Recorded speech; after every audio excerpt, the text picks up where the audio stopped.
सर्वांना क्रांतिकारी जय भीम. जय भीम. आज जी आपली बैठक झाली त्या बैठकीत असं ठरले की येणारा बुधवार 22 तारीख हा आपण निषेध करणार आहोत दोन भडव्यांच्या विरोधात, दोन आतंकवादीच्या विरोधात. पहिला राकेश किशोर जो संविधानावर बूट फेकतो. अरे तू आतंकवादी आहे, तू खरा आतंकवादी आहे, तू संविधानाला न मानणारा माणूस आहे. आज पण तुला बाबासाहेबांचं नाव इतकं टोचतंय की तुला संविधान अजून सुद्धा मान्य नाही. पण तुला एकच सांगतो, तुला आणि तुझा दुसरा माणूस अनिल मिश्रा याला पण मला सांगायचं आहे, अवकातीचा विषय तू काढतो ना, तुला तुझी अवकात कोल्हापूर जिल्ह्यातले भीम सैनिक येणाऱ्या 22 तारखेला इथं थांबूनच तुझा निषेध करणार. तुझे जे बी पिलावळ आहेत त्यांना पण मला सांगायचं आहे, मध्ये आलात. आता ही तर दोन हरामखोर इथं नाही आहेत, पण इथं जर कोण मध्ये आलं वाचवाला तर हा भीम सैनिक त्याला इथं तोडल्याशिवाय राहणार नाही, इतकंच सांगतो.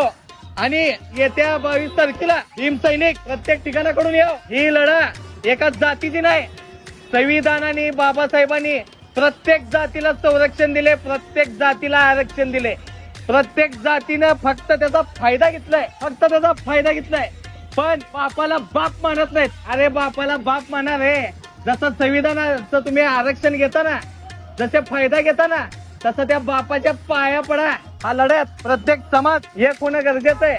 नाही जरी झाला तर ही भीम सैनिक तर आहेच, पण येणाऱ्या समाजा पण आम्ही स्वागत करू आमच्या परीने. व हा निषेध इतका मोठा सादर झाला पाहिजे की अशा भडव्याने व्यक्त करायच्या अगोदर विचार केला पाहिजे, विचारण्या यांच्या झोपा उडाल्या पाहिजे, इतकंच सांगतो.